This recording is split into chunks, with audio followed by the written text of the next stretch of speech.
using the term dictatorial rule. And then in the next sentence, you speak of extremely repressive aspects of the Titoist regime. Does that mean that you believe that in the SFRY, Josip Broz Tito, the late president, though I don't consider that to have been a dictatorial regime, that he had virtually absolute authority, absolute power?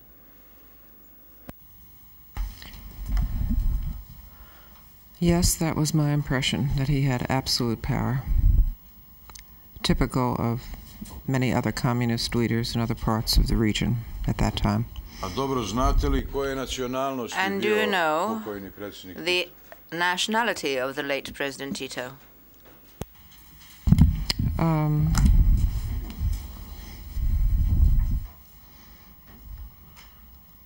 I should know. I believe I know, but I'm not certain.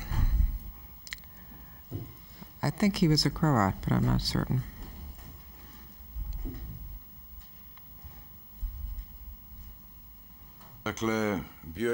He was a Croat.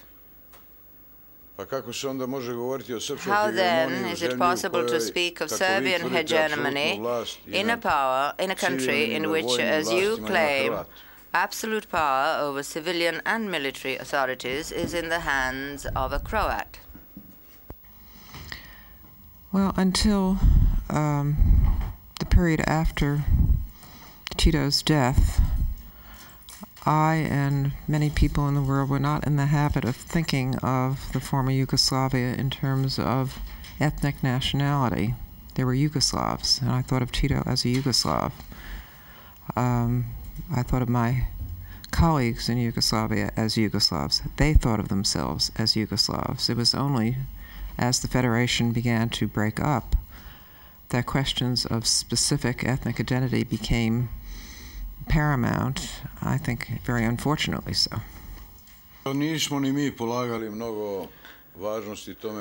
too did not pay too much attention to what ethnicity each one of us was, but do know that throughout the period of existence of the Yugoslav Federation, that is for 47 years, the position of Prime Minister, Federal Prime Minister, throughout that period, which means half a century, was held by only one Serb for 4 years, from 64 to 67, and that all the others were not Serbs. Well, let me go back, Mr. Milosevic, to the opening of your first question, when you quote from our report saying how the Croats felt about Serb hegemony. We were not saying that that was factually the case. We were trying to explain the attitudes that we heard, what people told us when we were there, to give some sense of what various ethnic groups were saying about each other. There was no intent or implication in that part of the report to say that this is what we thought. We were just saying Croats talked about many years of Serb hegemony. That was the way they seemed to see it, not the way we were saying it was, in fact. Yes, but you put it in your report. Yes, we did. As some sort of a reason. Do you know that during this 47-year period... I think you're mistaking, Mr. Milosevic. What the witness is saying, and we may be at cross purposes, what the witness is saying is that what they reported is what they were told. You understand that? Not that it's the truth or anything else. It's merely what they were told. You understand that? Yes, yes. I understand completely.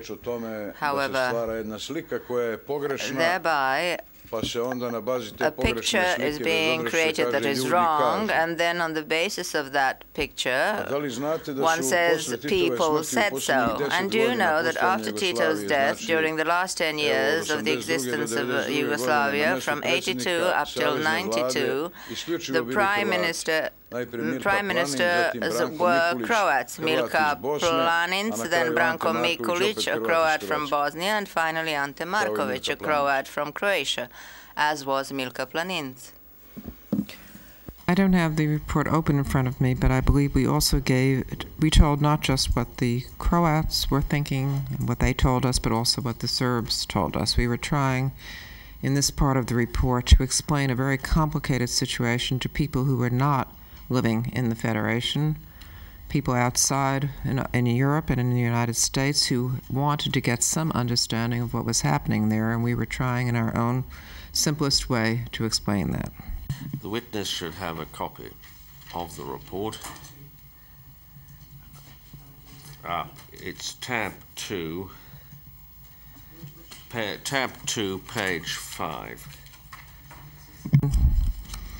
The 1991 report. May I continue, Mr. May? The witness has got to the paragraph. September 1991, it should be tab 2, page 5, paragraph 2. I have it now. Yeah. Yes. Do you know that the Constitution of Yugoslavia envisaged, among other things, the following?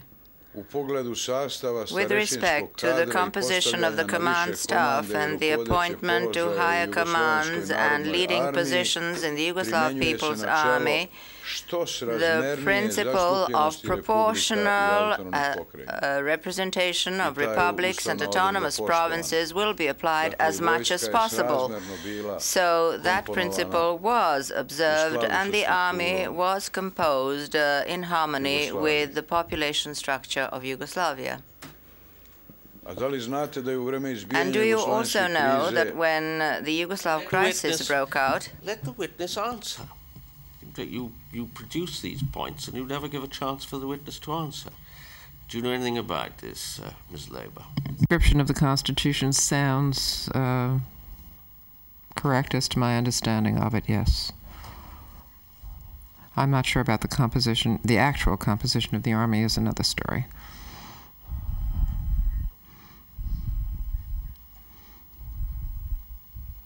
And do you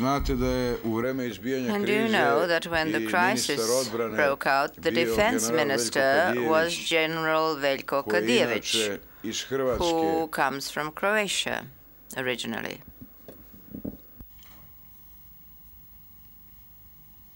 I'll take your word for that. I don't know that personally. And do you know that the commander of the Air Force and anti-air defenses was also, at the beginning of the war, Antun Tus, a Croat, the most sophisticated part of the army. Later on he joined Tudjman's army, and then another general called Jurević took over, and he too was a Croat. Are you aware of any of these facts? As I said before, I was not in the habit of thinking of Yugoslavs in terms of their ethnicity.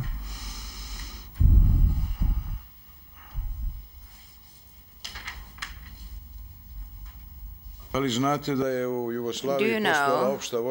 that there was general military service that was obligatory for all able-bodied young men, and again that there was proportional representation in accordance with the population, that is, the men of military age. Therefore, all ethnicities were represented proportionally. Are you aware of that? I am not an expert on the military structure or of the Republic at that time. Do you know that this proportional representation in the army was undermined only when Croatia and Slovenia, acting with the view to violent secession, called on the Croats and Slovenes not to serve in the army, and on Croatian and Slovenian officers to abandon the army and to join the illegally established armies in Croatia and Slovenia. Later on, the Muslim leader Alija Izetbegović followed suit. Do you know about that? If you can't answer it, it seems to me this is a tendentious way of looking at history. What's this to do with the witness's evidence, Mr. Milosevic? In view of the fact that it is stated in the report, references to a dictatorial regime, to Serbian hegemony, can we infer from that reference to any kind of Serbian hegemony, in view of all these facts, this reference being one of the reasons given for secessionism in Croatia and their nationalist intentions, was just an attempt to find an excuse, because the facts testify to quite the opposite. The witness can't deal with that. All that she is here to say is that this is what the Croats, many Croats, explained to the people who wrote the report. Now, whether it's right or wrong, I suspect, is one of the issues which we may or may not have to try. It sounds like history, and we may not be, therefore, required to decide about it. But, just a moment. All the witness can deal with, and all you can ask her about, is what is in the report. This is what is reported to them. Whether it's right or wrong is not for the witness to say, and there's no point asking any questions to her about it. This is what was reported as the view of many Croats. That is what I'm talking about, Mr. May, that by selecting information and putting it in a report, a certain picture is drawn, and that picture is totally erroneous. That's what I'm saying. But let us comment on another aspect of the 9th of January report. You say that the Croatian side advocated secession, and in the same report you say that the Serbian side in Croatia wanted to remain in Serbia, that the Serbian authorities and I personally propagated calls to maintain a single Yugoslavia. This is page 2, 4th paragraph. My question is propagating the preservation of the unity of Yugoslavia actually meant preserving the lawful situation according to international law and the Yugoslav constitution? Do you have any awareness of this?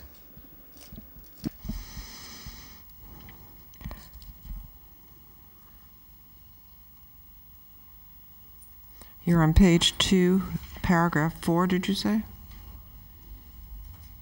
Yes. In your report of the 9th of January, what I have just quoted, that the Croatian side advocated secession, whereas the authorities in Serbia and I personally advocated the maintenance of Yugoslavia. Of course I did. There is no dispute about that. But my question is it clear to you that that meant advocating the preservation of a legal state of affairs according to international law and the Yugoslav constitution? I think from your point of view, that's what you advocated, no question. That's true. You wanted to preserve Yugoslavia. And as I said to you yesterday, I am not prepared to speak about national determination or whether it was illegal or illegal secession on the part of Croatia. This is beyond my competence to discuss today. Yes, but are you aware, and I will quote Article 237 of the Yugoslav Constitution, which envisages, and I quote, "It is the inviolable and unalienable right and duty of nations and nationalities of Yugoslavia, the working people and citizens, to protect and defend the independence, sovereignty, territorial integrity, and the social order of Yugoslavia as established by the Constitution." End of quote. I assume that that is written in all the constitutions in the world, that the citizens have to defend their country and its territorial integrity. Are you aware of this? Mr. Milosevic, this is beyond my competence to discuss today. Very well. But you are talking about rights, you are involved in human rights protection at the highest level, and that is why I'm talking about rights. Do you know, for example, that the Criminal Code of Yugoslavia envisaged as one of the worst... This is just a waste of time. Now, unless you've got some relevant questions, we'll bring this to an end. You know, you ought to be looking at this indictment, Mr. Milosevic. You look at count 1. That's what this case is about, not erudite discussions about the Constitution. Yes. Mr. May, I was quoting the report which refers to our support for Yugoslavia and Croatia's secession. So my question is, if we bear in mind the facts that I have mentioned, can we infer that propagating the maintenance of Yugoslavia was not only an expression of our political options and wishes, which is not in dispute, but it was also our constitutional obligation, whereas advocating the breakup of Yugoslavian secession was a crime? It's not for the witness to answer that question. Maybe an issue which we will have to determine in due course. But it's not for her to deal with it. Now move on to something else. There are matters in the report which you may want to ask about, but your time is going. Concrete matters. Mr. May, I'm just limiting my comments to her reports and comparing them to the real state of affairs. So I think that my question is quite appropriate. Let me go back to the report again. Ask questions which relate to the report by all means, but don't indulge in constitutional debate with a witness who can't deal with it. I think the prosecution, are you going to call a constitutional expert who can tell us about this? We intend to call just a moment. Constitutional experts and indeed a historian. And the court will remember right from the beginning that Mr. Dopuskovic, from whom a report was at one time expected, said that there ought to be a historian to deal with historical matters. Whether there will be time for all these experts to come in is perhaps another matter, but it's our present intention to call them.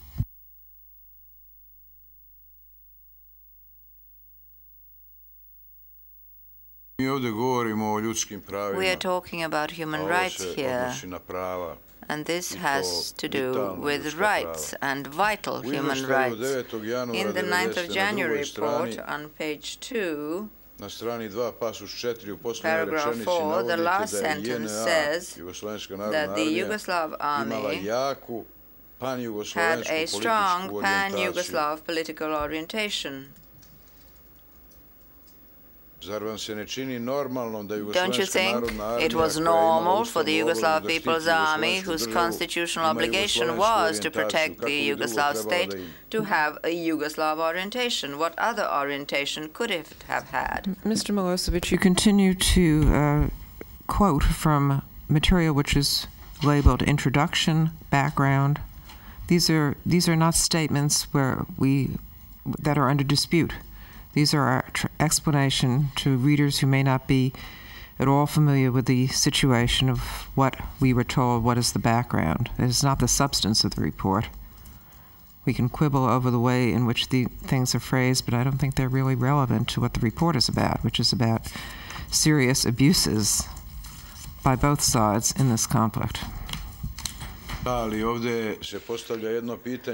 but the question is, if that orientation of the Yugoslav People's Army was pan-Yugoslavia, as you describe it, you yourself say that, then it cannot be pro-Serbian. Don't you see that one excludes the other? I think you're trying to draw me into the kind of argument I do not intend to get drawn into today. Your Honors, I should like to say that this is a document that has been exhibited here. It has been tendered into evidence. It may not have any relevance, but the court may base some of its judgments on what is stated in this report. If this has been tendered as an exhibit, then I feel it is natural that it should be the subject of cross-examination, as it may serve as one of the grounds for the court's judgment. Most certainly, Mr. Topuskovich, but relevant cross-examination, of course. Now, the basis of the report, and the important thing in it, I suggest, is the abuses which it documents, and abuses about which the court is going to have to make judgments. But trying, as the witness rightly describes it, to draw her into constitutional debates, which is outside her expertise, is not a relevant way of spending the time. Now, it's a matter for the accused how he spends his time. If he wastes it on questions like this, of no assistance to the court, then his time goes. It's up to him. But I'm certainly not going to require the witness to try and enter into this sort of argument. Yes, Mr. Milosevic. Mr. May, I am relying exclusively on the documents that have been tendered through this witness, so I'm not quoting from any other documents, nor am I relying on any other documents, except on those that have been tendered through this witness. So my next question is it possible to conclude that according to international and domestic law, the legal aspiration of the Serbian authorities and the population in Croatia and also in Bosnia-Herzegovina to preserve Yugoslavia was in conformity with the legal option of the JNA to preserve Yugoslavia and its constitutional obligation to protect the territorial integrity of the country? So, is it possible to draw such a conclusion from these unquestionable facts? Undeniable facts. I do not intend to answer that question. By not answering it, I am not saying that I disagree with you or agree with you. I just do not feel this is appropriate for me to discuss at this moment and at this time. I'm going to confer as to whether we should bring this cross-examination to an end, because it's wasting the time of the court.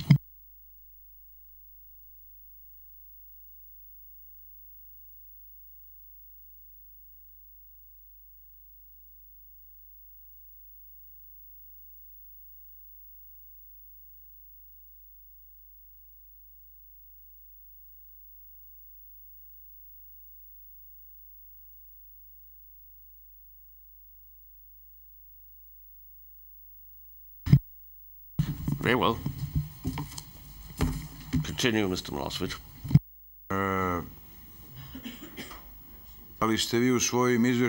In your reports, did you draw the conclusion that the Serbian population in Croatia and the authorities of the Republic of Serbia and the JNA were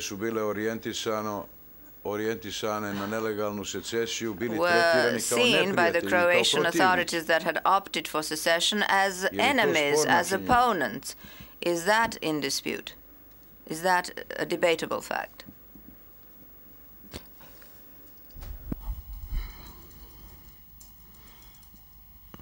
I can't answer. Just say I can't answer. I guess I really cannot say what was in the minds of the Croatian authorities.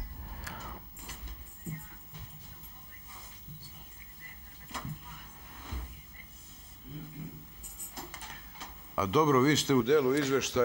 well. In the portion of your report of the 9th of January 1991, you described the activities of the police force with the view to seizing weapons from the reserve police and territorial defense in the parts of Croatia where the Serb ethnicity was in the majority. Now, was this directed towards the elimination, in fact, of a segment of the defense, or rather the constitutionally provided for armed forces of Yugoslavia in an area where the population strove for retaining the territorial integrity of the country, which was also pursuant to the Constitution? As the report states, the express intent of the Croatian government was it was an overall action which was to remove weapons from all police stations throughout the country. Our impression was that they just focused primarily, at least initially, on areas that had a Serbian population. I think that was a provocative act. I think it was, in our experience, where we documented it, the police were intent on preserving order. They told us they were under instructions not to create violence. However, at that point, there was a serious tension in the air, and I think there was suspicion on both sides that the Croatian police were afraid that Serb population might seize arms from these police stations in their own defense, and I think that the Serbs were afraid that the police were trying to keep them from doing that because they didn't trust them. I think that the propaganda coming from Serbia was stirring up thoughts of war, of persecution, bringing fear into the minds of simple people who had lived for many years in close harmony with their neighbors without concern about whether or not they were Croats or Serbs. I think that this whole ethnic tension was raised not by the people but by the governments, by both governments involved, and that's what led to all of the bloodshed.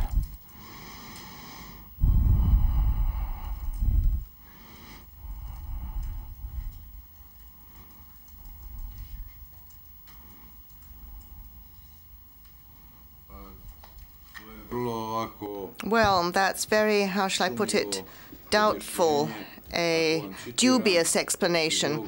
If I quote your table, tab number 1, on page 6, or rather the portion of that page, it's all in English and you can follow. It is in the first fresh paragraph of page 6. And you speak about the fact that they had come in to collect up the weapons and that there were Serbian demonstrators. And then you say the following: Serbs who had suffered terribly at the hands of Croatian fascists during World War II apparently believed that the current arms seizure would put them at the mercy of the Croatian government, a fear that was compounded by the fact that the arms seizure initially were carried out by special Croat-only police units, apparently hastily assembled and trained, and mainly in villages and towns that were predominantly Serbs. The Serbs minority thus saw the seizure as a targeted disarmament and not as a neutral move by the government on a general and non-ethnic basis to reduce the quantity of arms, etc. I believe that's what I just said in answer to your previous question. I see no disparity between what you just read and my response. I think that both governments took positions and actions that were bound to stir up unrest and fear amongst the population.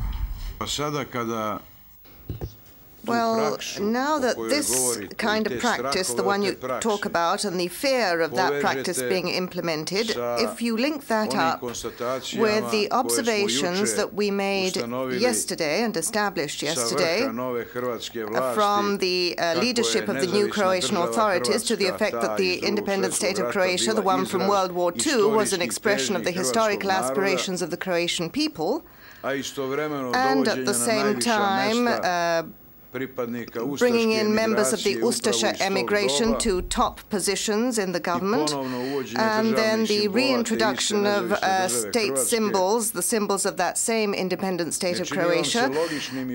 Do you not think that it is logical and that the fear is justified on the part of the Serb population at a point in time when their national rights are being taken away from them from the Constitution and their footing of equality in the Constitution, and then this was followed up by the seizure of arms, which were provided for by that Constitution as a means of defense and one of the instruments of the army of the SFRY.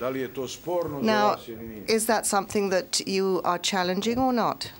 I'm not challenging what you said, but I would like to point out that at the same time, at the very time that we were inspecting the situation in these Serbian villages where the Croatian police had come to seize the arms, just before that there had been an unofficial referendum amongst the Serbian minority in Croatia that they would not want to become part of a separate Croatian state, and that in Knin, in the area of Knin, they had already taken up arms and were taking over the territory that they occupied. So that I think at least at that moment in history, there seemed to be a reason for both sides to have severe distrust of each other, which was what we were trying to explain in the initial part of the report when we give both the Serb position and the Croat position. You are endeavoring to draw a symmetry between the perpetrators of crimes and the victims of those crimes. But let me draw your attention to page 8 of that document, and at the bottom you say the following: however, Helsinki Watch believes that excessive force was used by Croatian police in, for example, the village of Vornauni. There is reason to believe that the intent was to intimidate the Serb population as well as to bring about compliance with the otherwise lawful orders to collect arms.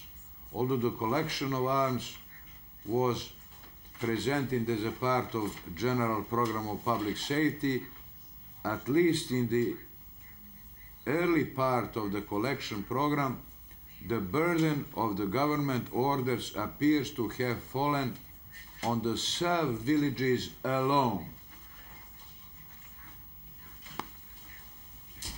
I don't know what the question is. You're reading my words back to me, and I agree with them. I mean, you can take them out of context. I think there was a kind of symmetry at that time.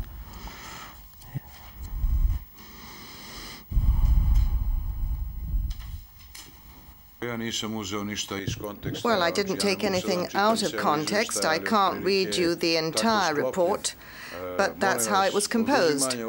Now, taking away arms of the reserve police force and territorial defense in areas where the Serb inhabitants were the majority population, I assume you do know that the Croatian authorities justified this by the large representation, percentage-wise, of Serbs in the police force itself.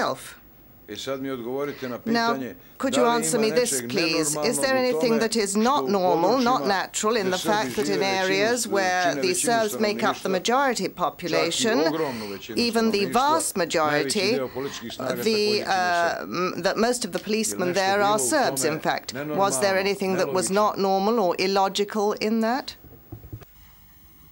Not necessarily. I mean, I have no reason to dispute that.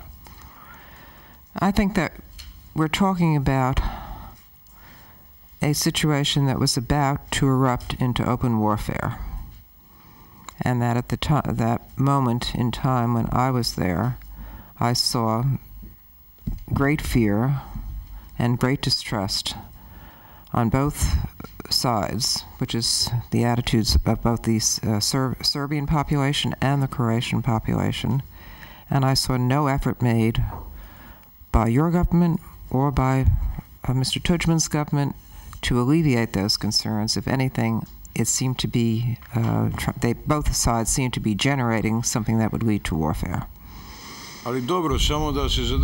Yes, but let's dwell on the facts for a moment. Let's stay with the facts. And before that, as you deal with human rights, social status, and so on, to be a policeman, is that a special social privilege in any way? No. Or do you perhaps consider that the Republic of Serbia or somebody from the structures of power and authority in Serbia were responsible for the facts that in the territory of Croatia, where the vast majority of the population were the Serbs, that the largest number of policemen were precisely of Serb ethnicity or Serb origin? Is that disputed? And through a whole series of years, that was how it was.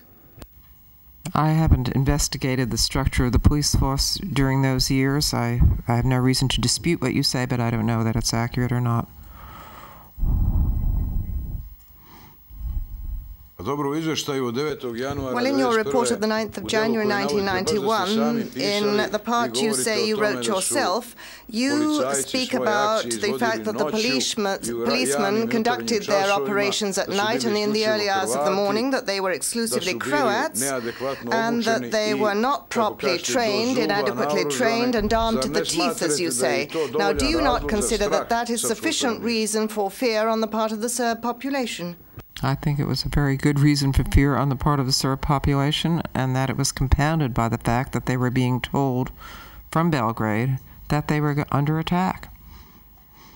Well, you yourself state on page 8 of your report of the 9th of January, in the view of the mission, however, the Croatian government appears to have used inappropriate and intimidating amounts of force in Serb villages. To carry out its order to collect weapons. How then is it possible that in your statement on the 4th to the 7th of March on page 3, you say that the fear among the Serbs was in fact caused by propaganda on the part of Serb radio? Answer that question for me, please, if you would. Both things can exist and did exist at the same time.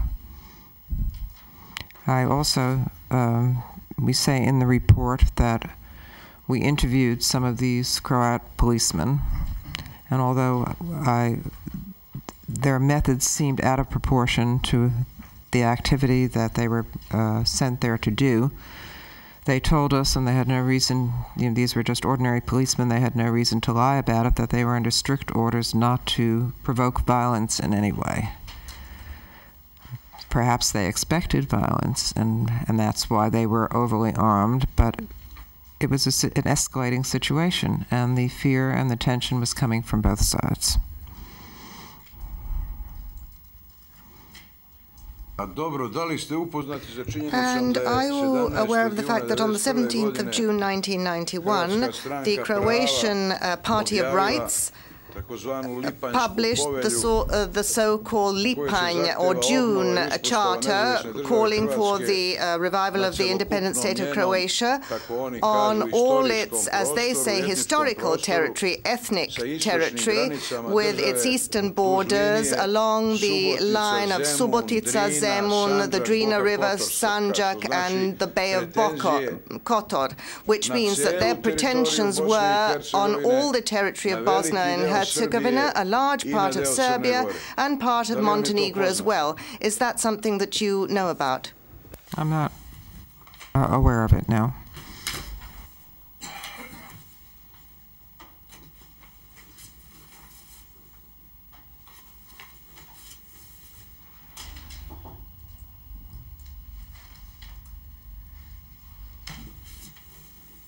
Let's take a look at what you say in tab 3, for example. Tab 3, page 5.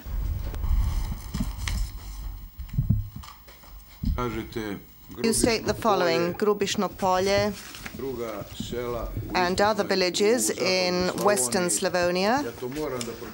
I have to read this out for the public, because the entire public knows about the horrendous crimes that took place there against the Serb population, and this is what you write. You say, among others, that the Tanjug news agency accused the Croats, but I'll read it as it says, accused Croats of having committed war crimes against Serbs in the area near to town of Grubišno Polje in Croatia. The allegations were investigated by members of the European Community Monitoring Mission, who found that Serbian forces, not Croat forces, were guilty of summary execution and destruction of civilian property in the area. The monitoring mission's report concludes, I onda ide citat, we established evidence of crimes which were committed by, within brackets, Serbian forces during the 2- and 3-month period that they controlled that particular zone, Western Slavonia. Our term did not find evidence of killing later, nor of the systematic destruction of Serbian property by the Croatian National Guard or Croats from the area. Sad, molim vas, ovdje smo imali čak I we've even heard here testimony by a very important protected witness, precisely from the area of Western Slavonia. I presented him with a fact, which is common knowledge, a well-known fact, that the forces destroyed 193 Serbian villages in Western Slavonia. And he said to that my figures were incorrect, that that was not the figure, and that according to his information, the Croatian forces destroyed only 163 Serb villages. Now, do you know anything about those facts and figures and the crimes committed in Western Slavonia when you put a report of this kind, of the alleged Serb crimes in that place, into your report? Well, you're quoting from an EC report, a report done by members of the European Community. We put that into our report because it was a respected delegation. I cannot off the top of my head, respond to the figures that you just gave me. I'm sure there are people who have those figures, and, I could go to members of my staff and see if they know the details. Well, yes, all right.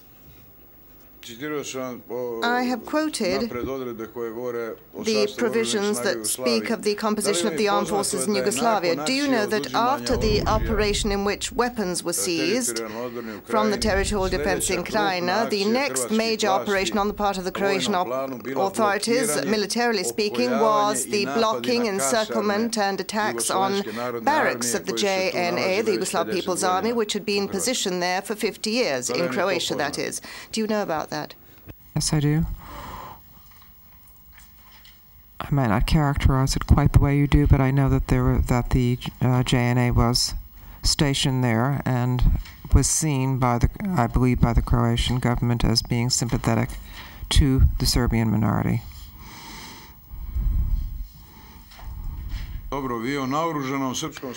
about the armed Serb population that took place in the conflicts in Croatia, you speak about them as rebels, and you say this on page 6, paragraph 2 in your statement to the investigators, or you refer to them as paramilitary formations or units.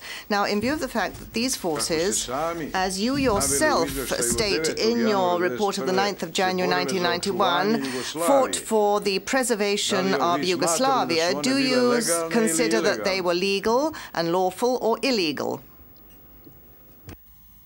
The paramilitary forces, in my view, were illegal, and their actions were most definitely illegal. They committed tremendous crimes that had nothing to do with military behavior, including summary executions of people, looting and robbing in the areas that they took over, and much of that booty, as I understand it, was brought back into Serbia over Serbian borders, which would imply that they had the tacit cooperation of the Serbian government or the Serbian border guards at the very least. Paramilitaries are not an official army, and these particular paramilitaries were documented as having done and committed gross abuses against the civilian population. Well, do you know anything about the fact that the most horrendous crimes and massive crimes took place in operations by the Croatian army when thousands and thousands of people were killed and hundreds of thousands of people expelled from Croatia? Do you know anything about that at all? Have you read the New York Times? Did you read the New York Times in 1993, in which David Binder says that in this area outside the Krajina, 10,000 Serb houses were blown up by dynamite, and that Croatia has become the purest country, ethnically speaking, in Europe. If you haven't looked at the facts and figures on the ground, in the field, I assume that you read the New York Times. I am not disputing the fact that gross abuses were committed by both sides in this conflict. We have tried to be as even-handed as possible by all sides in the conflict. And you want to call attention, obviously, to what was done by the Croatians. I am not going to dispute the facts with you. I'm just saying that their crimes were committed by the Serbian government, the JNA, which was at that point under the control of the Serbian government, and the vast majority of crimes seem to come from that side, even more than from the Croatian side, although war has a way of making everyone ultimately into criminals.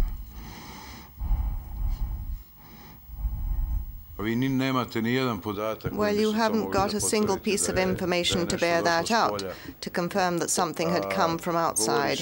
And we're talking about the insurgent Serbs in Croatia, and I quoted the Constitution of Yugoslavia to you and the obligation to protect the territorial integrity of the country. And do you know that, among others, it also says the following: each and every citizen who, by weapons or in any other way, takes part in against an attacker, members of the armed forces of the SFRY,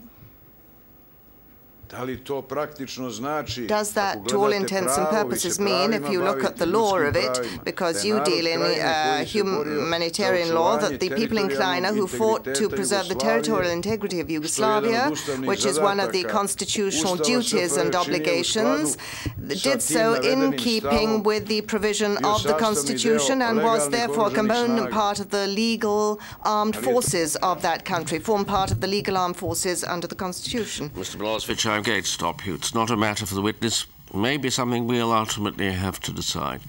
Now, your time is very nearly up, but we'll give you another 5 minutes.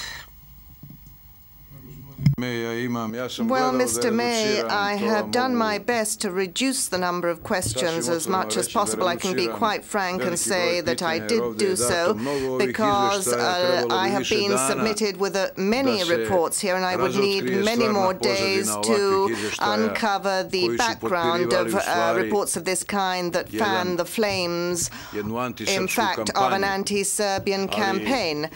But I do have a few more things to ask the witness. I assume that you will give me the time to do so. You, in your report of September 1991, wrote that in May 1991, the National Guard was set up to serve as a Republican army. And then in the footnote on page 24 and 5 of your report, you state the following: the National Guard Corps is not a part of the police force force and therefore not under the control of the Ministry of the Interior. The National Guard Corps was set up about 3 months ago and serves as a Croatian army and is responsible to the Croatian Defense Ministry. But during the fighting with the Serbian insurgents, as you call them, the National Guard and Croatian police worked together in cohorts, and you note yourself that the object of these forces was to ensure secession, a breakaway from the SFRY, and we quoted Tudjman's statements of the 18th of October, which relate to this, and when he called the people to arms in order to defend the country's independence.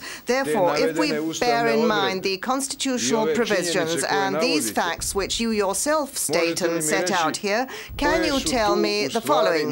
Which are the illegal paramilitary forces that we're talking about, in fact, here? The ones that are protecting Yugoslavia and its constitutional order, or those which engaged in violent secession? Our role is to document the abuses committed by these illegal paramilitary forces. The ones that came from Serbia were particularly heinous in the crimes that they committed, and we have documented them in these reports and in other reports which went on into the Bosnian struggle. I'd like to say also that I take strong exception to your implication that we are fanning anti-Serb sentiments. This was not our intent. Our reports were as to the greatest degree possible even-handed, and it is not our responsibility if the vast majority of the crimes were committed by troops under your command. Dobro. All right, let's move on. I have to skip some of my questions, but in that same report, you also say that although the presidency was the highest organ in Yugoslavia, to send a letter to the presidency would mean nothing because I am the one who did all the decision-making. That's what you claim, at least. Now, before this institution, certain witnesses have also testified about the fact that at its meeting, and this is an undisputed fact, of the 12th to the 14th of March, 1991, the presidency meeting went on for 2 days. The Yugoslav State Presidency, as the Supreme Command, in its capacity of Supreme Command, rejected the proposal by the staff of the Supreme Command to raise the level of combat alert for the JNA because of the deteriorated political and security situation in the country. Now, could you answer me this, please? As that is a fact, which is in complete contradiction with what you're claiming, if I, as you say, was the one who made the decisions, was that my will to reject the proposal of the staff of the Supreme Command, or perhaps the staff of the Supreme Command was following my orders and rejected it following orders from me, perhaps? Whereas the fact remains that the proposal was rejected to raise the level of alert for the army because of the deteriorated situation. At that same Yugoslav State Presidency meeting, who was in command of that same army, which you claim that I was commanding? Can you answer that or not? I was not at the meeting. I can only say what the general impression by informed people inside and outside of Yugoslavia at that point was, and it was that when people talked about orders from Belgrade, that they came from you and not from the presidency. And regardless of what happened at that meeting, I would like to ask you what actually happened in practice. Yes, but answer me a simple question. If I did indeed have control over the JNA, how come I couldn't influence the decision to raise its combat readiness, for example? How would that be possible then? Did you actually listen to the decision that was made? I don't know.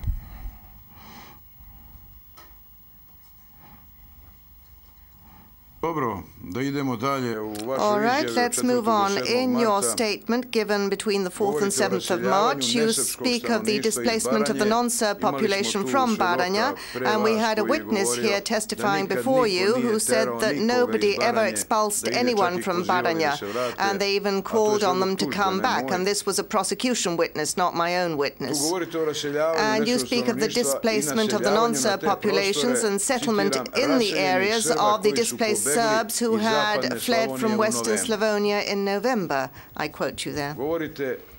And you speak about some 20,000 Serbs who had fled. And it is awful if even one man has to flee from his own home, regardless of which ethnicity he belongs to. But my question to you is the following. Is it possible that in your statement and in your letter, you express concern only for the non-Serb population because these people are settling into the area, so the ones who have left won't have anywhere to return, whereas the destiny and fate of those 20,000 who did not leave from any other reason but from the need to leave because they were suffering and had to leave, you're not interested in that at all. You're not interested who they were fleeing from, why they had to flee.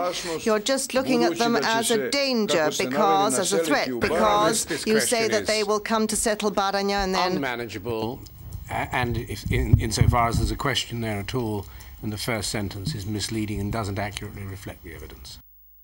Mr. Milosevic, this will be your last question. Now, would you like to rephrase it in a way that the witness can answer? And it is your last, because you've now had well over the time.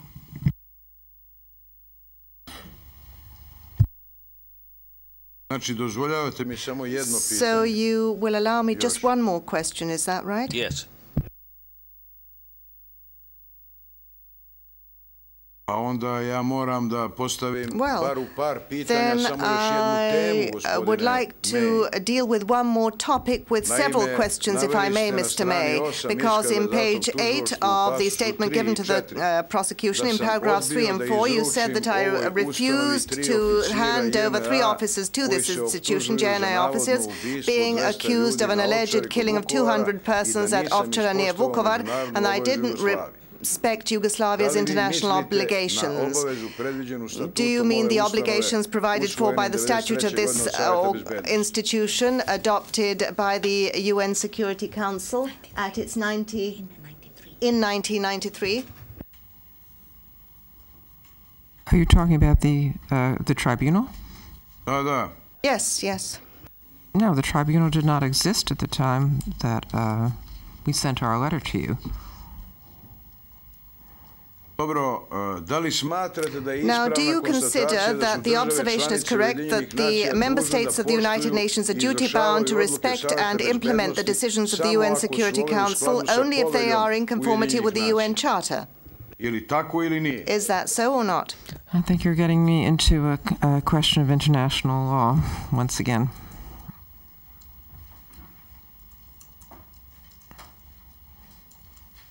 Do you consider that this institution, in which you are testifying now, was set up in conformity with the United Nations Charter and pursuant to it? This is well away from anything that the witness can possibly answer. Yes, Mr. Trpuskovic. Thank you, Your Honors. I'm sorry, Mr. May, that you won't give me just a few more minutes to raise some rather important questions. Your Honors, out of everything that the prosecution has tendered as evidence through this witness, I should like to ask the witness to explain a few things stated in tab 4 Exhibita 359. of Exhibit 359. To je ova izjava, odnosno to je ovaj dokument koji je ispisan rukom gospođe Jerry Leiber. By Miss Jerry Leiber.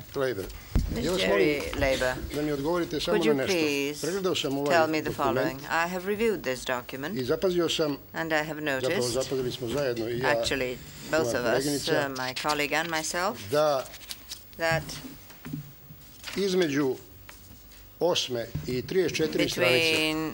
page 8 and 34, on 27 pages, in other words, after page 8 comes the 34th page. How can you explain the pages missing from this document? Did you hand the entire document to the prosecution consisting of all the pages? And why are 27 pages missing? Well, that's very easy to explain.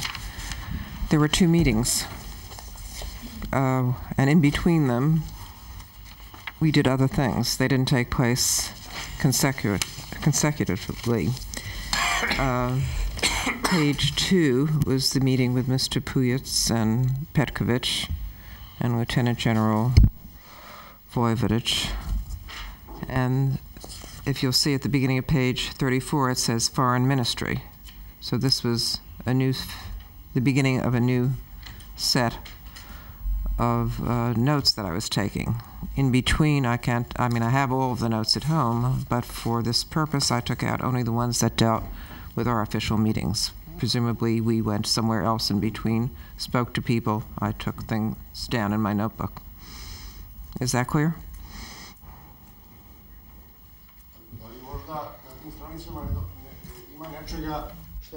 Those pages maybe contain something that could be useful for Mr. Slobodan Milosevic. Why didn't you hand the complete document to the prosecution, and then it will be up to the prosecution to judge? Because my notes, which probably numbered in hundreds of pages from my notebooks, I was interviewing people throughout that mission, talking to journalists, talking to witnesses. Some of the material was probably confidential. None of it related to this particular set of meetings. What I was asked to provide were my notes, and I provided them, my complete notes, which are provided here from the official meetings that I had when I was in Belgrade. And the first meeting is from page 2 to page 8. There's nothing missing in between. And the second meeting begins on page 34. And it is again numbered consecutively until it ends on page 36. I see no discrepancy there whatsoever. Hvala. Thank you. Časni sudije, Your Honors, u vezi ove teme ja nemam više pitanja, I have no more questions regarding this particular issue, but to be able to put any additional questions to the witness, I should like to ask the documents to be shown to you, which I have received as exculpatory evidence on the basis of Rule 68. The first one is 013998, and the component part of that document is 013999. This is the ERN number, that is one document, and the second document is 001136625, and the third document is 0028936. And I have only a single point to address linked to these documents. What are the documents, please? Can you tell us what they are? These are documents which we received under the provisions of Rule 68. These are very important documents. I know that. Just what is the nature of them? What are they headed? It has to do with investigations that were conducted by Ms. Leiber in connection with rape of Muslims, Croat and Serb women. So this is a very important issue, and one that is part of the indictment, and it reflects on the method of work applied by this organization and some very important facts that Ms. Leiber can testify about. Your Honor, if the amici wish to produce documents in their examination of witnesses, they have to produce them in copies. We don't carry everything on our trolleys. simply can't find something like that. Yes. Have you got a copy? Yes. I have. Very well. Now, let us have a look at it, and then the witness can have it.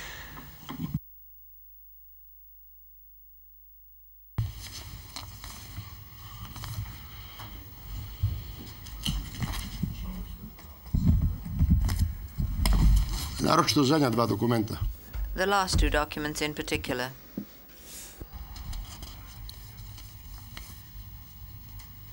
U ovom prvom se navodi izjava. The first contains a statement by Ms. Leiber.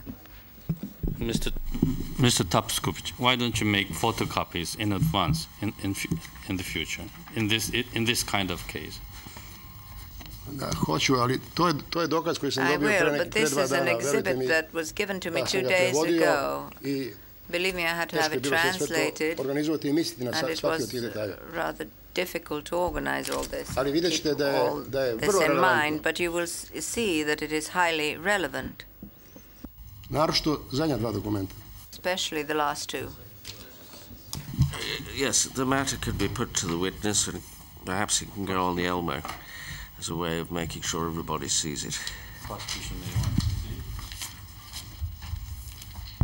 I won't take time. Thank you very much. I won't take any more time. It's passing all too quickly. I'll deal with it on the overhead projector.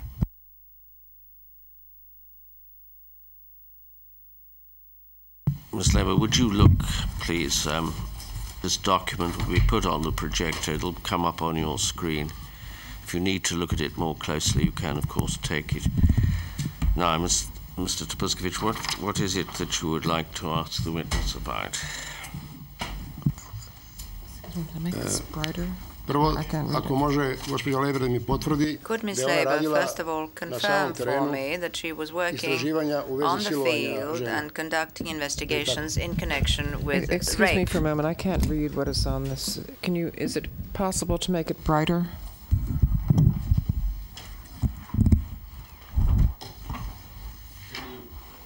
It may be easier if you look at it on the Elmo beside you. Oh, fine. Might be the easiest way to see it if you can't see. Thank you. I'm sorry, would you start again? My question was, with reference to what you have already said, that you were involved in investigations into the crime of rape in the territory of the former Yugoslavia. Isn't that right? Yes, that is correct. And one of the reasons for your organization to request sanctions was what you reported regarding rape. That is correct. In view of the fact that you investigated rape, the rape of Serb women, did you ask for sanctions to be imposed on Croatia by the same token?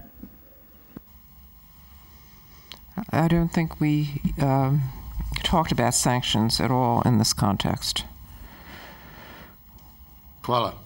Thank you. Molim vas, gospođo Leiber, ako možete da pogledate could you please druga dva dokumenta, look at two other documents drafted by you. They are in the same group. Turn 2 pages, and then you will come across 2 documents compiled by you.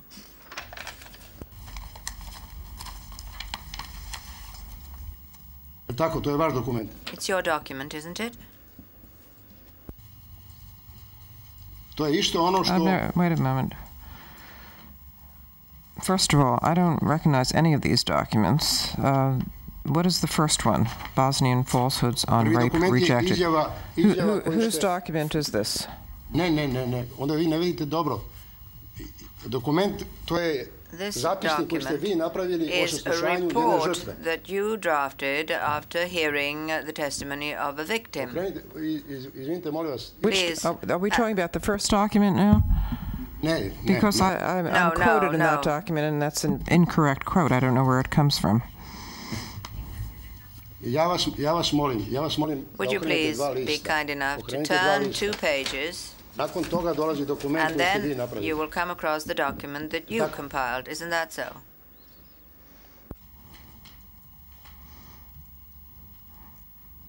Yes, that is correct. This is from an article that I wrote in the New York Review of Books. It was entitled Bosnia Questions About Rape. This is a document that you drafted on the basis of an interview with a Serbian woman who was a victim. Is that so? The article that I wrote was contained interviews with a number of women, including, I believe, 3 Serbian women who were victims, and also Croat women, and also Bosnian women, Bosnian Muslim women. Ja ne znam da li vi to dobro vidite tu, to je dokument koji ste vi napravili, ispitivali ste jednu svedokinju, imate ovdje ime, prezime, koliko godina ima, kako se zove, čak ja neću da navedem njeno ime i prezime, nema potrebe, koja je čak rekla vama da je spremna da to kaže pred televizijskim kamerama, koji je silalo 7 Hrvata, izgubila je svest i više ne zna, a silovana je njena rođaka od 9 godina. And her 9-year-old cousin was also raped. Did you talk to that woman? Yes, I did. Ako ste razgovarali sa tom ženom, tu postoje svi podaci o tome i to može naravno tako da se eventualno iskoristi u postupku pred ovim tribunalom, pošto ste vi vodili intervju identičan kako ga vode istražitelji ovog tribunala. The interview in an identical manner as is done by the investigators of this tribunal. Yes, what is the question? Sve ovo što ste čuli od žrtve, to je all that you heard from the victim is something that you yourself heard directly. Ja smatram da može da bude vrlo korisno. korisno. So I consider that such testimony can be very useful. This is what you yourself heard from the victim. Yes. The witness agrees with that. I'm Any further questions, Mr. Buskovich? U stvari zanima me da li u svim drugim slučajevima, What I would like to know is whether in all other cases, on the basis of which you drew up your report, you have similar documents like this one, which you used as a basis for your report. Are you talking now about the report on rape or reports in general? In general, your report and your positions, the positions upheld of your organization as contained in those reports. I would say that, yes, this is not untypical, except that in many cases we do not have the person's name. So in this case, these Serbian victims were actually brought to our attention by the Serbian government's official Commission on War Crimes. And they produced witnesses who were prepared to speak openly and publicly and to give their names and had no compunction about having it be used. In those cases, of course, we have documents exactly like that. In other cases, we don't even know ourselves the real name of the person because they refuse to give it to us. And in other cases, we have the name of the person, but we don't use it in official reports because we promised not to. Hvala. Thank you. Hvala, gospođo Lejber. Sad imamo ovaj prvi dokument. Let us go back to the first document now. Please. Članak novinski. This is a newspaper article, and you made a statement there. I would like to ask you whether you made that statement. And on the left-hand side, you will see. Sa vaše desne strane. No, rather on your right-hand side. Piše rubrika 1, lažne optužbe. There's a heading called false accusations. Fakta.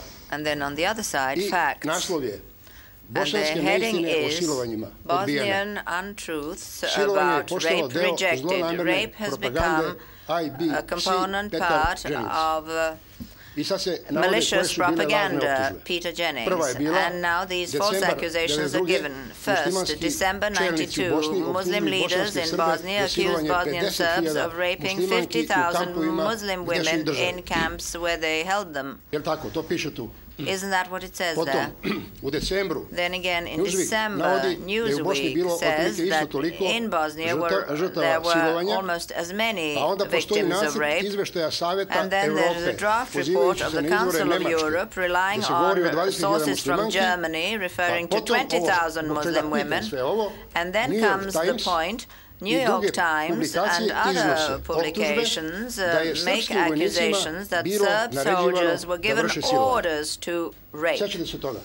Do you remember that? I remember the entire climate at that time. Yes, I do.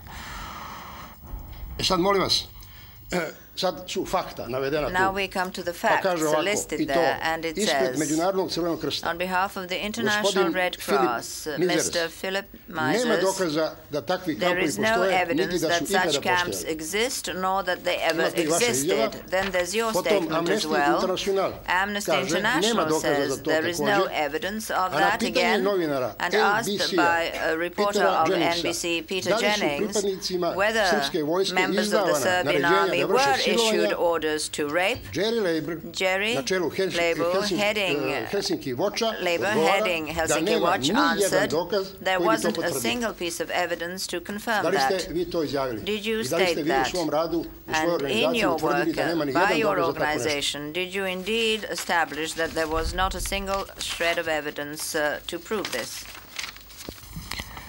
In our work, we determined that rape was committed extensively by all sides in the conflict, that women were victims, Serbian women, Muslim women, and Croatian women were all victims, and I personally interviewed people from each nationality. I was concerned at the time, our organization was concerned, that the numbers had escalated probably beyond the actual fact. 50,000, the number 50,000 was being bandied about by various organizations, and I believe that when I spoke to Mr. Jennings on television, I tried to make it clear that although vast numbers of rapes had taken place, it was a mistake to exaggerate the number because it would destroy the credibility of the reports altogether. That is not my question, Ms. Leiber. I'm sorry, what I'm asking you is about this statement of yours, which is of essential importance for these proceedings and for the judges. The statement, that you made a statement as to whether members of the Serbian army were given orders to rape. And your answer was, when Jennings put this question to you, that there is no evidence to confirm that members of the army were given orders to rape. That is what you stated. That statement is probably true. I did not have evidence that they were given orders. However, I did have evidence that the actions were committed. Vi znate nakon toga, to je drugo nešto, ali vi znate i završiti sa mojim unakrašnim ispitivanjem, ali vi znate da je nakon toga komesar Ujedinjenih nacija za ratne zločine odbio da prihvati te statistike, a zvaničnici Saveta Evrope and officials in the Council of Europe first emphatically condemned such accusations, unfounded accusations. Is that correct? Do you remember that both representatives of the Council of Europe and the United Nations condemned these figures which did not correspond to the truth? Yes or no? I myself felt that the figures were exaggerated, but I wish you had brought as part of your evidence the actual article that I wrote, which is referred to in these papers, because I do describe camps and where women were held and raped, and I do say that it was hard to believe that this kind of activity could have been conducted by Serbian soldiers without the complicity of the officers in charge and presumably the people who commanded them. I could not produce an order in writing to say that they had been commanded to do this. Yes, but you said something quite else. You said that you didn't have any evidence of that. I have no further questions. Thank you. Yes, thank you. Yes, I have some questions. Do you want to ask some questions about those documents first? Otherwise, we can go back. One question arising, but not about the documents themselves. The usher can return the document. Ms. Leiber, do you have with you the article to which you refer and that covers the question of rape? I actually have it in my hotel room. I do not have it on my person. May we have that exhibited in due course? If I can have a number associated with it, it's clearly relevant and arises from the questioning of the amicus. Yes. It could be marked for identification for the moment, but we'll give it a number. If I can, maybe I can get it before the end of today's session, otherwise on Wednesday. Okay, that'll be Prosecutor's Exhibit 360 then. Just a few other questions. Broadly speaking, Ms. Labour, in reverse form, or not in reverse form, dealing with matters today and then matters yesterday. Did the accused, to your knowledge, take any steps to hand over for trial those named as responsible for the Vukovar massacre? I have no knowledge that he did. Dealing with questions about his as opposed to federal responsibility, apart from the passage in the letter from his chef de cabinet, Goran Milinovic, was there ever any denial in correspondence or communications to you that the accused was the person with authority to whom you could, as you did, turn? No, there was not. It was suggested in one long passage by the accused that contained no discrete question that you had no single piece of information to say that something came from outside, and I think the implication was that you held no single piece of information to suggest that there was influence from Serbia or indeed from the accused on events in Croatia. Do you accept that proposition or not? Could you repeat the question? I'm not sure. If I understood it correctly, then it is to the effect that you have no piece of information to suggest that there was influence from Belgrade on events in Croatia. Do you accept that proposition? No, I don't accept that. A newspaper article headed Why Keep Yugoslavia as One Country, which you say was a title incorrectly applied to an article of yours. Can you just summarize how a passage of what you wrote in that article was so misinterpreted by the headline writer? Well, the article was written at a time when Yugoslavia was still a federation. And in the course of our mission, it became clear to us in various ways that the federal presidency was extremely weak and that the Serbian government was the power in charge. And in trying to influence, we were particularly concerned then, as you recall, with the situation we saw in Kosovo. And in trying to influence that situation, we urged the U.S. government, we addressed the U.S. government in our article and urged them to apply economic sanctions against the presidency and, in as much as was possible, against the Republic of Serbia.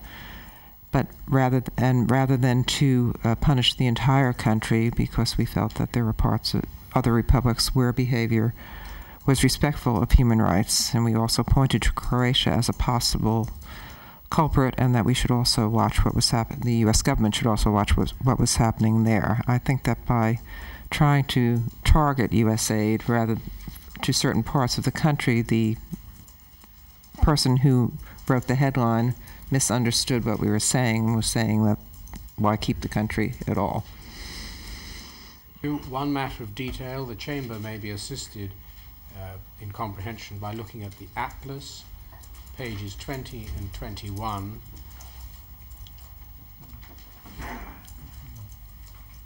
D3, which is absolutely in the center of the page. I don't need trouble the witness with it.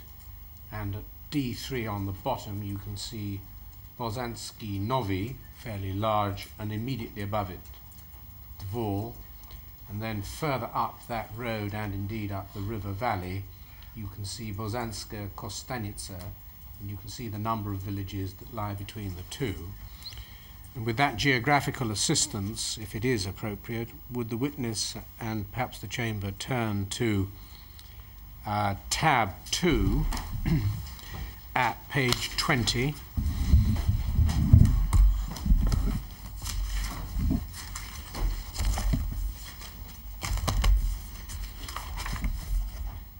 There was, in fact, the relevant passage on which criticism was based starts at page 19 under the heading Shooting at Medical Vehicle and personnel denial of treatment to the wounded and holding medical personnel hostage. Do you have that passage, Ms. Labour? Yes, I do. And then the passage that was the subject of complaint by the accused is on page 20 in the middle, where he said you couldn't identify small villages between the two towns I've spoken of on the map. And the further complaint was in respect of page 21, where there was reference to yellow camouflage uniforms. Without going into it in detail, an allegation that is detailed over in excess of 2 sides, does that seem to you to be a fairly detailed allegation or not?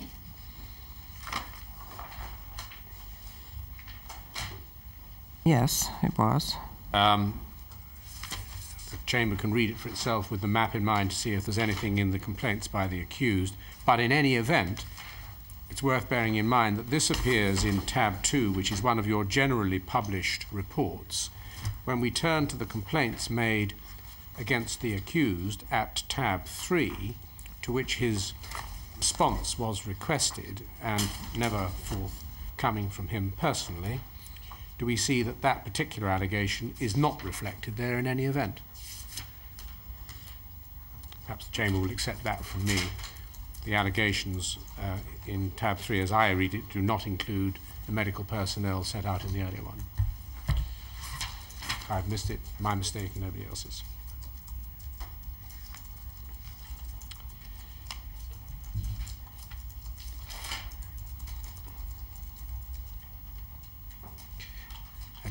I don't think it's in tab 3, Ms. Labour. Mm-hmm. Okay. Finally, on the meetings you had when you attempted to make tab 3 available to the accused and were met by others, the meeting with the 2 men, including Kostunica at the ministry, did they assume responsibility for the matters in hand and of which you were speaking? That was the impression we got at the time. I mean, we didn't ask to see them. We asked to see a spokesman for the government. They were the people who were provided to us. I do not recall their identifying themselves as opposition politicians, if that in fact is what they were. They spoke on behalf of the government. And if we look at your notes in tab 4, the very passage to which Mr. Topuskovich drew your attention on page 34 of your notes. Yes. We see that your notes of this part of your meetings begins with Foreign Ministry. He seems to want to pass responsibility to the army. Mm-hmm. You remember who was seeking to pass responsibility to the army? You mean which of the 2 people? Yes. In respect to,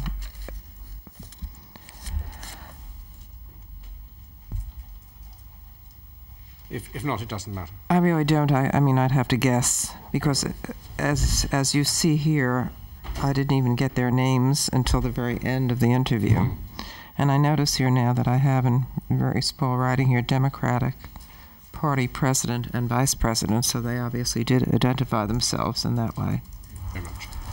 And they nevertheless were making observations of the type we see, seeking to pass responsibility for events to one body or another. Mm-hmm.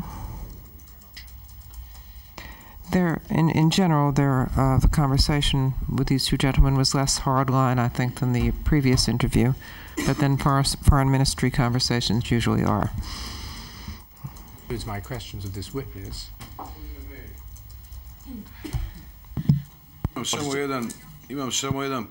just have an objection, not regarding the witness, but regarding an unnatural link that Mr. Nice has made in his question regarding war crimes and the reference to the letter of my chef de cabinet, Milinkovic. It's an objection that I should like to enter into the record. May I make it? I think very briefly, Mr. Milosevic. Very briefly, it won't take more than a minute. Mr. Nice has linked up a statement that Yugoslavia refused to extradite 3 officers to this court with the letter of my chef de cabinet, point 2, in which he says the President of the Republic of Serbia has asked the competent organs of the Republic of Serbia to investigate abuses referred to in your letter, and in the case that any citizen of the Republic of Serbia took part in those crimes, he will be put on trial. The implication is that he would be tried in Yugoslavia on the basis of the Yugoslav Criminal Code as a Yugoslav citizen if he is the perpetrator of a crime. And that is quite different from our position that this tribunal is illegal, and of course I would not extradite anyone. These are 2 completely different things. And it is my obligation, my duty by the Constitution, and also my international obligation, to say to an illegal tribunal that has not been established by... It's no good addressing us on your alleged illegality. We've already ruled on that ages ago. Ms. Lebo, that concludes your evidence. Thank you for coming to the International Tribunal to give it. You are free to go. Your Honour, just one thing, of course, it was the first sentence, or the first numbered paragraph of that letter that I had in mind in the question that I was making, not the second.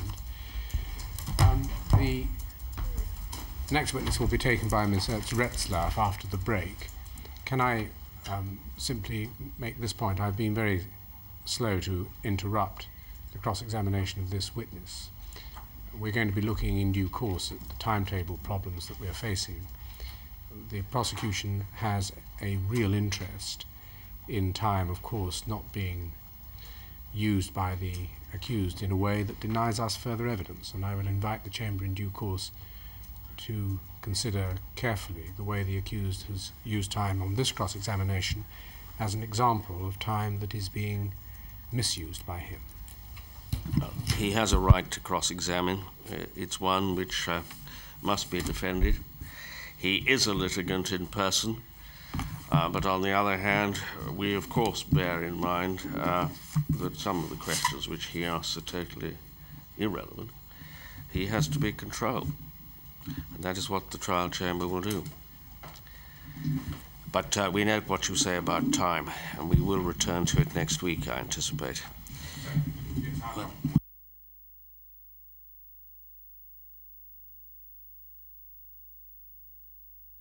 All right. Do you want to?